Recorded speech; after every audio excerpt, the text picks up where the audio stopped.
I'm Michael Bain and welcome to Triggered, coming to you as always from the secret hidden bunker ranch in the Rocky Mountains and brought to you as always by Midway USA, just about everything for shooting, hunting, and the outdoors.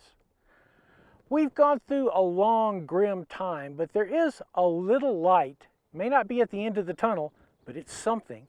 And that something is that 22 rimfire ammunition is becoming more available.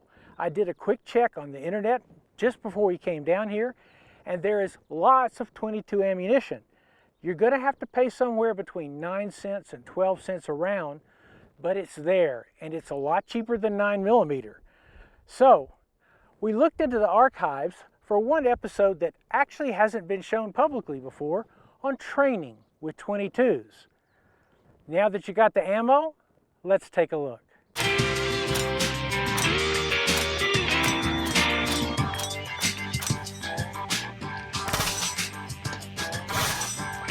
Today I want to talk about the endless search for a 22 long rifle that's fun to practice with and that makes sense. You know I'm a big 22 guy, you know, of course, Rimfire Challenge, but most of the 22s that I tend to show you are competition guns, race guns. I'm very fond of the Ruger Mark series, also the Browning Buckmark series. Those are the ones that I use in competition. However, what most people's use for a 22 are twofold. One, plinking. Plinking is a totally legitimate activity, and all I can tell you is from the time I was growing up, from the time I was a very little kid, I spent a lot of times slaying the dread tin can. And I hate to admit this. I mean, I know this is a felony. I think the statute of limitations has clearly run out, but sometimes we shot bottles, glass bottles, in a landfill. I'm sorry. We didn't know any better. Please, no emails. But plinking is a great activity. It's a fun activity. It gets you used to using the gun. The second great utility of the 22 is for practice, because the truth is always that ammo is expensive. 22 ammo less so. You want to find a 22 that's fun to shoot, that's inexpensive to shoot, and it needs to do a couple of things. It needs to work, which sometimes with 22s is sketchy, and it needs to be relatively similar to the type gun you're carrying or the type gun that you're working up to shoot. So in general, we think in terms a lot of conversion units, like this guy right here. This is a Tactical Solutions conversion unit on, I believe, a Rock Island Armory, 1911 lower. So very much a 1911 threaded barrels. This is more of what you would think of as a competition gun. The reason is, no matter what people tell you, conversion units are finicky little beast. Tactical Solutions are pretty good. By the way, not a sponsor, but I found their conversion units to be pretty good. Generally, there's lots of other conversion units out there. Virtually every service pistol has some kind of 22 conversion unit. But you need to know going into it that it's going to be a pain in the butt. Just a brief bit of history. When I was younger, shooting a lot of USPSA, I thought, man, if I could just get a 1911 in 22, that my life would be better. I would be a better person, and I would have more money in my pocket to actually go out to dinner. So I eventually saved my pennies and dimes and cashed in bottles and things and bought a Colt 22 Ace, which was the very first 1911 22. It had a floating chamber, sort of, I guess, designed by Carbine Williams, kind of an interesting thing. And I thought, clouds parted. I was amazed. I mean, I just, visions of shooting thousands of 22s, getting better and better in USPSA. And after the end of a year, I got rid of it because I never could make the damn thing run. I have never seen a more finicky gun in my life. It ran sorta with mini mags. I would have found hotter 22s if I could, if they had been available at the time. From there, I went through a procession of different kinds of conversion units for the 1911. Probably the best one I found out of the batch is the Kimber. I used Signer. I used even Peter Stahl. I ran into the owner of Peter Stahl in Europe, and he said to me, "Hey, have you ever used my conversion unit?" I said, "Yes." He said, "What did you think of it?" I said, "It sucked." It may be the hard. Actually, the good thing was it turned out to be a collector's item, and I was able to buy a Smith & Wesson 41 22 with it, which doesn't suck. But conversion units, I tend to think of them as for the more committed. They tend to be expensive. Tactical Solutions conversion units are in the $400 range. Some of the other ones are in the lower range, but $200 to $300 range. So conversion units not optimal for what I have in mind. Stay with us, because when triggered returns, lots more 22 action.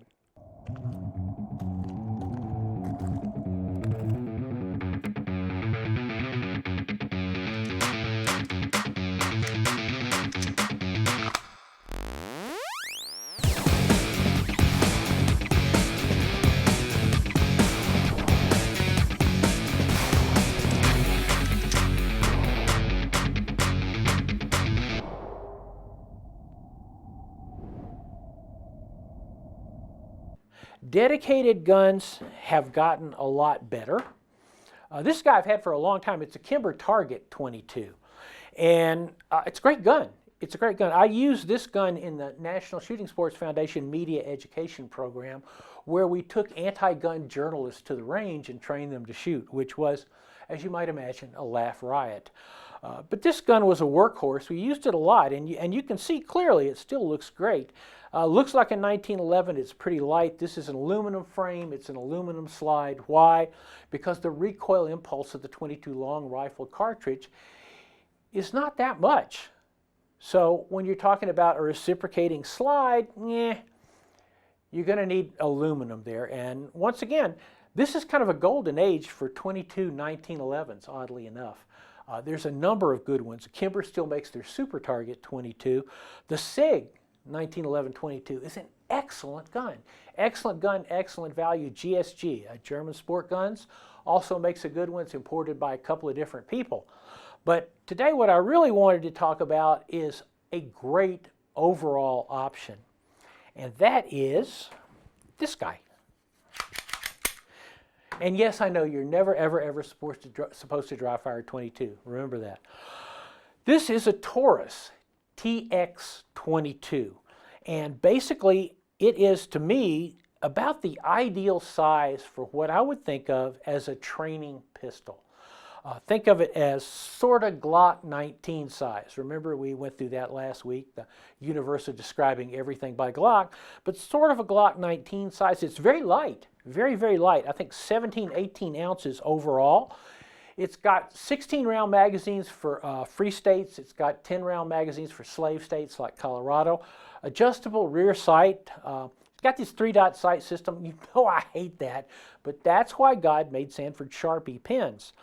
The thing that I like about this gun, en general, is I shot it a lot. I shot it originally in prototype. Production prototype down in Florida like 2 years ago, something like that. Because Taurus wanted to bring down a bunch of people and get their specific reaction to this gun before they move forward with it in terms of a production gun. And I thought that was just a great idea, because we're the shooters. And the truth is even if you got the best engineers in the world working for you, the best designs and engineers in the world working for you, and Taurus has some excellent design engineers, sooner or later a shooter, a person who has put in thousands of rounds downrange a year as opposed to hundreds of rounds downrange a year, is going to feel something different about the gun. One of the things that Taurus concentrated on was the ergonomics of the grip. And what's the ergonomics? The ergonomics is a word we bounce around a lot. It means the human interface between Mr. Hand and Mr. Gun.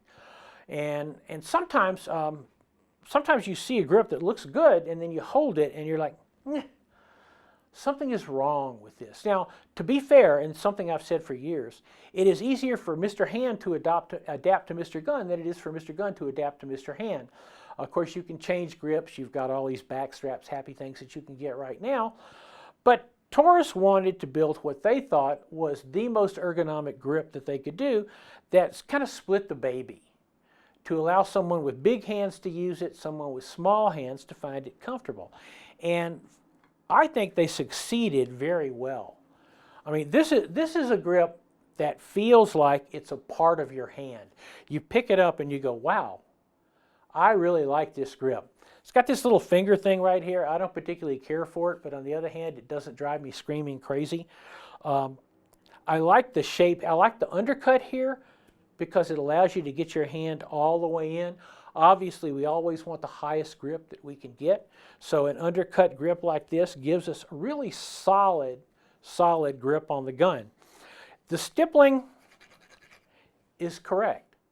That is it helps you hold on to the gun. It helps you hold on to the gun if the gun should be wet, if your hand should be sweaty, dirty, any of those things.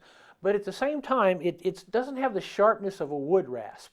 You know, you can't actually carve a small statue by using the gun as a rasp. So once again, it's as if Taurus split this baby. It's sandpapery, but not too sandpapery. That means when you come down on your grip, you can get what amounts to a very, very solid grip on the gun, which is important if you want to, say, compete with this gun, which is not out of the question. Another thing Taurus did that I like is this little thing right here, this little indention. One of the things, especially in training, you know, we use 22s in training a lot, obviously. For the NSSF Media Education Program, 22 long rifle, pistols and rifles were my workhorses when dealing with people who not only had never touched a gun, but who hated the idea of anybody even having one. So I wanted guns that allowed me to show them how to run the gun in a way that made sense. So we always say, finger off the trigger, right? Well, with this little indention here, when you get the right grip and your index finger, your trigger finger goes forward, it gives you an indention, a ledge to put your trigger finger on. Now this is important, for example, in instructing. If I've got a new person or a person maybe not that familiar, and I say to them, keep your finger off the trigger, it's better to say to them a way to keep their finger off the trigger, a tool they can use to keep their finger off the trigger. That's this. Grab the gun and I can say, you feel that little ledge, you feel that little indention right there? When you are not on target, that's where your trigger finger is going to live. So when I say finger off the trigger, you can feel that little notch, that little ledge. I think that's a very well thought out feature. Slide, everything works pretty good. It's got front and rear serrations. I've been watching Deadwood. I was thinking Cy Tolliver. So serrations, not serrations. Making it easy to rack the gun. At 22 semi-auto doesn't have very much of a spring anyway. Another thing I like about this gun is it's available both with and without a manual safety. You pay your money, you take your chances. If you're buying this gun as a fun gun for your family, a training gun for your family, I'm going to say go with the safety. Go with the redundant thumb safety. You can see that guy right there. So if you're training your kids, you're training somebody else's kids, you're training a spousal unit who's not familiar with guns, I always like to have that redundant safety available to me. You guys know that. Some people don't feel that way, but hey, Taurus covers both. You can have it with the manual safety or without the manual safety. You can also get it threaded, or in states where threading is going to be an issue, you can get like a non-threaded barrel. Barrel itself, by the way, at 4.15 inches, about what you expect. Fairly decent rail. You want to attach a light, you want to attach a laser. If you're using it as a training device, attach a laser. Either Streamlight makes some nice lasers, of course Crimson Trace as well. But you can always use the laser as a training tool, and on a 22 that works out well. The guns that I've shot, I'm going at maybe 3 the first time. Second time I went to Taurus when these were in production, probably shot an additional 4.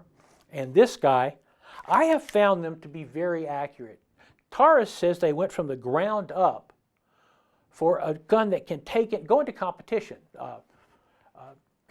Rimfire Steel Challenge, Rimfire Challenge. Of course, Taurus has one of the top shooters in the entire world. Jesse Harrison, certainly a legend in shooting circles, and in general a wonderful person. It would make sense that if you have a really super deluxe competition shooter on your staff, you're going to want to build a gun that, say, maybe some point in the future, you're going to use it as a takedown gun. Comes apart pretty easily. I hate taking guns apart on camera because, you know, my life sucks. But anyway, you end up, lock your slide back, and then this little device right here lifts up, and you can take the gun apart. It's really simple. Take it apart for cleaning. And you're also going to keep in mind that with the 22, clean it. You've got to clean it a lot because 22 rounds are dirty. They are all dirty. There's really, you know, what can you say? Again, undercut well here, fits good in your hands. This has an absolutely excellent trigger pull, which was one of the primary characteristics that Taurus was going for. Generally, you see a lot of inexpensive 22s that you're going to use for a plinker, you're going to use for a trainer. What you find is the trigger pull is not that good. Taurus wanted this trigger pull to absolutely rock, and it does absolutely rock. Once again, look at the reset. I fire,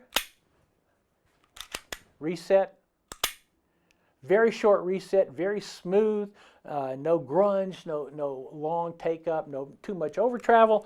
It's an excellent little gun. The great thing about this gun, flat out $349 MSRP. That means probably $300, maybe $299 on the street. Magazines are inexpensive and easy to load. Your fingernail actually fits right there. You're able to load the magazine pretty easily. They're sturdy magazines. So, Taurus TX22, a gun that I'm very fond of. This is a super little gun. If you're interested, check it out. I'm Michael Bain, and this is, of course, Triggered, brought to you by Midway USA. Just about everything for shooting, hunting, and the outdoors. You can find us on michaelbain.tv. You can find us on YouTube. Be sure to click that big subscribe button. And hey, stay tuned to see some more of the people that make this show possible. This week's Triggered is brought to you by Midway USA. Just about everything for shooting, hunting, and the outdoors. Taurus USA. Designed to protect. Rock Island Arms Corps, solid as a rock. And Franklin Armory, making some of the most innovative guns in America.